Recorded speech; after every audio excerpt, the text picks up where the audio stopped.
porque precisamente en Sin embargo MX, Dulce Olvera asegura que el presidente López Obrador llega a su tercer año de gobierno con retos en economía, seguridad y corrupción. Le voy a compartir esta información, le digo, de Sin embargo MX, escribe Dulce Olvera, de hecho dice con información de Romina Gándara y Obed, Obed Rosas, perdón, me está saliendo aquí lo Lolita Ayala, pero ya sabe cómo está la temporada con los catarros, y dice, bueno, dice Dulce Olvera, con información de Romina Gándara y Obed Rosas en Sin embargo MX, Andrés Manuel López Obrador cumple 3 años en la presidencia de México con uno de los mejores niveles de aprobación, pero con retos sustanciales en crecimiento económico, en gran medida por la pandemia, inseguridad y combate a la corrupción, una de las principales banderas que lo llevaron a Palacio Nacional.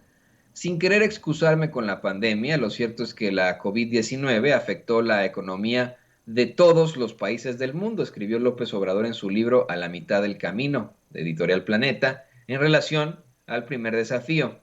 Por un factor llegado del exterior, la economía del país se hundió y es muy difícil cumplir el compromiso de crecer al 4%, reconoció. Economistas consultados por Sin embargo señalaron que además de la situación derivada de la contingencia sanitaria, el que no se alcance la meta trazada al inicio de su gobierno también se debe a factores internos, pues la recesión empezó desde 2019. Ahí está, ¿no? Y le digo, pues es en todo caso la pandemia, pero muchos desde la ultraderecha intentan plantear la idea de que estamos jodidísimos por culpa de López Obrador, cuando estábamos muchísimo peor.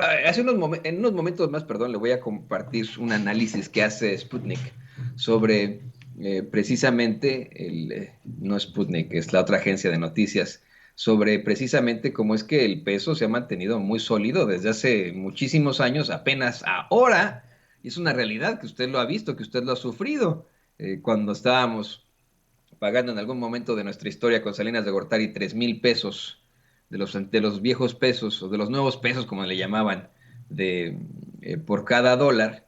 Después se lanzó, se disparó hasta 10, ¿no? Con Cedillo, bueno, como a 9, perdón, después llegó a 10 con Fox y con Calderón, y luego llegó a 20, veintitantos con Peña Nieto, casi a 20, no me acuerdo, mucho más de 20, y regresó a los 20, se estabilizó ahí con el presidente López Obrador, y de ahí no ha bajado, bueno, ha subido, bajado, se ha mantenido muy, muy estable, a pesar de la pandemia que llegó hasta 25, pero regresó. Lo vamos a estar platicando en unos momentos más, pero dice Dulce Olvera en Sin embargo MX. De igual forma, se le cuestiona al presidente la falta de apoyos a pequeños y medianos empresarios durante los inicios de esta crisis por COVID-19, aunque se le reconoce que no se haya adquirido más deuda. Lo cierto es que la economía de la Cuarta Transformación es considerada por los analistas como ortodoxa, con un manejo adecuado de la deuda y tipo de cambio. Así lo consideran según este análisis de Sin embargo. Fíjese lo interesante, ¿no? Ortodoxo es, pues vamos, ¿cómo decirlo? Conservador, en cierto punto, conservador en cuanto a niveles económicos, a eso se refiere, ¿no? Al manejar adecuadamente la deuda, el tipo de cambio, al no endeudarse, ¿no? Al no endeudarse, que eso es lo interesante de esto, busca no endeudarse en medio de la crisis, y eso es lo que mantiene pues esta estabilidad. En cuanto a la situación de inseguridad, dicen en Sin embargo MX, López Obrador ha atribuido esta problemática a las tendencias que arrastra el país desde gobiernos pasados, aunque ha reconocido que aminorar la violencia y conseguir la tranquilidad en el país es un gran desafío, un enorme reto que estamos empeñados en superar. Las cifras muestran el tamaño de este reto. Al menos 100,242 personas han sido asesinadas en el país. De estas, al menos 70,559 fueron atacadas con armas de fuego.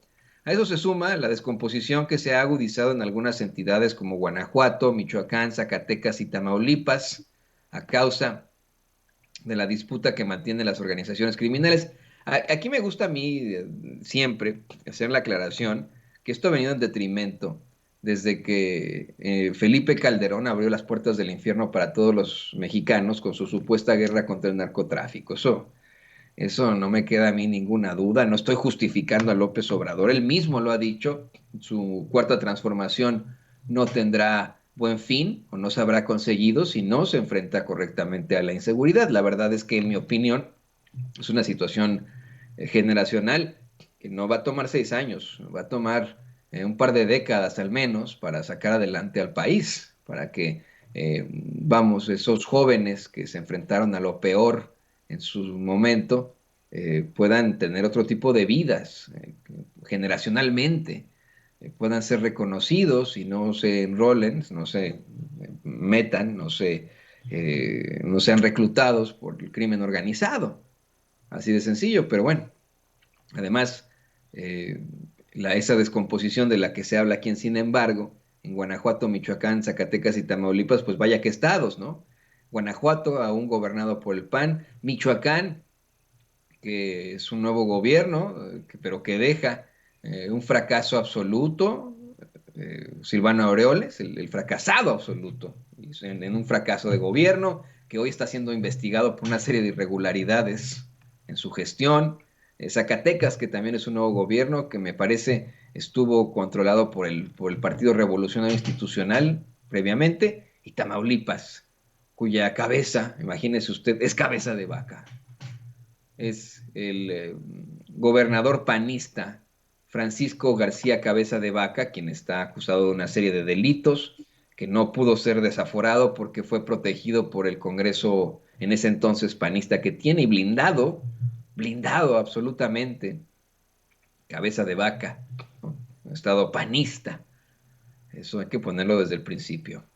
Dice Dulce Olvera que a estos dos pendientes se suma el de la corrupción, la principal cruzada del presidente López Obrador.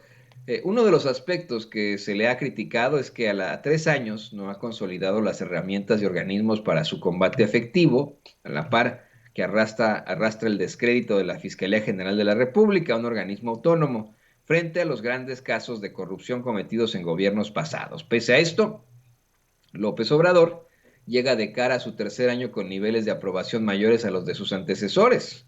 Las cifras más recientes del Poll of Polls que elabora Oráculos demuestran que el actual presidente promedia un 62% de popularidad, un nivel mayor al de Enrique Peña Nieto, 34%.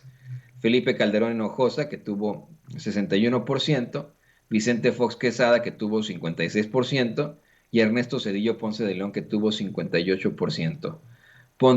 El ponderado de encuestas muestra que a lo largo de su segundo año de poder, el mandatario ha mantenido en promedio una aprobación mayor al 60%. En este periodo, su mayor nivel lo reportó justo a los 24 meses de su gestión, cuando tuvo un 65% de respaldo. Un 65% de respaldo. Durante su primer año de gobierno, Andrés Manuel López Obrador insistió en que el país crecería un 4%, el doble que en el sexenio de Enrique Peña Nieto. No obstante, en medio de la crisis económica mundial que generó la pandemia, el presidente reconoció en su último libro que será muy difícil de cumplir el compromiso. Economistas aseguran que no alcanzar la meta también se debe a factores internos, pues la recesión empezó desde 2019, aquel año se decreció en un 0.2%. En general, los primeros años de un gobierno suelen ser flojos, dice Dulce Olvera. Apenas arrancan planes y proyectos, recordó el director del Centro de Investigación Económica y Presupuestaria, Héctor Villarreal. Bueno, continúa este análisis que hacen ahí en Sin embargo, en estricto sentido, Dulce Olvera, con información de Romina Gándara y Obed Rosas, dicen sin embargo, MX, que el presidente llega a su tercer año con retos en economía, seguridad y corrupción. Aún así lo plantean en este análisis ahí, en Sin embargo, MX. Yo le agradezco a usted que se haya conectado con nosotros desde muy, muy temprano, y que esté aquí con nosotros a pesar de que no hay mañanera. Si usted se está conectando apenas, le voy a comentar, y no sabe, hoy no hay conferencia de prensa mañanera, porque el presidente dará a conocer su tercer informe de gobierno, al tercer año de gobierno, hoy a las 5 de la tarde, Y el equipo de Sin Censura está ahí en la Ciudad de México. Ahí estará Vicente Serrano. En ese informe ya tenemos todas las acreditaciones. Ahí estará Vicente Serrano a las 5 de la tarde. No se lo vaya a perder. Mire lo que son las cosas a la hora que empieza nuestro programa, nuestro último programa de nuestra barra. Qué interesante, ¿no? A esa hora empezará el programa. Así que bueno, pues le agradezco a usted que se haya conectado con nosotros. Muchas gracias y bienvenido aquí a esta edición, la primera de Sin Censura con Vicente Serrano. Y